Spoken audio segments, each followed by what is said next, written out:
with a deep laugh and wide, handsome face. Before he had thought what he was doing, he had shaken his mother awake. "Mama, Mama," he sobbed. "Sipho, Sipho, he is hurt. I dreamed. His mother woke instantly. "No," she said gently, "no. He is working in Joburg, and he sends us money. You know that. You mustn't worry." Slowly, he stopped crying and fell asleep again, while she lay looking into the darkness, her arms around him, tears streaming down her face. Presently, she saw threads of light between the door and its frame and slipped out of bed, disentangling her arms from the small body. Sipho used to sleep like that too, before he became a man, before he went away to Joburg to earn a living, before he sent money back to her in Cape Town and to her parents in the Ciskei for her younger children. By this time she had crossed the yard and gone up the red stone steps to the back door. She slipped her key into the lock and raised a hand to her doek, tucking the scarf in neatly at the back.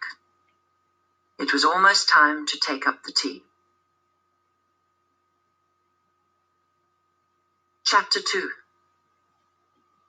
"Beauty, Beauty, where are you?" Mrs. Malherbe came rushing down the corridor and barged through the green baize door. "We need to sort out the menus before I can—" Quickly, Joshua jumped into his hiding place by the kitchen. It was under the back stairs, which led out of the servants' hall up to the first floor. It was a perfect space for him, and he sat here when he could, listening to the sounds of the house.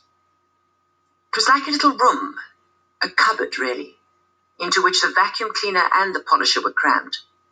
There wasn't much space left over, but there was enough for a boy with no shoes to crawl into the musty wooden dark.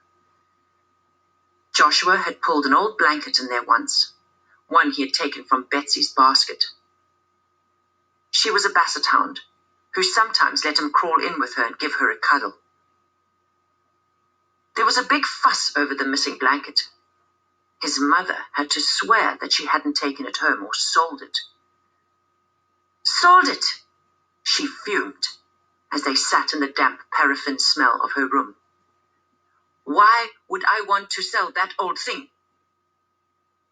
That was the trouble. They always thought you were stealing from them. Joshua didn't tell his mother he had the blanket, but she caught him anyway. She was getting the hoover out of the cupboard when she found it. "Hi," she said.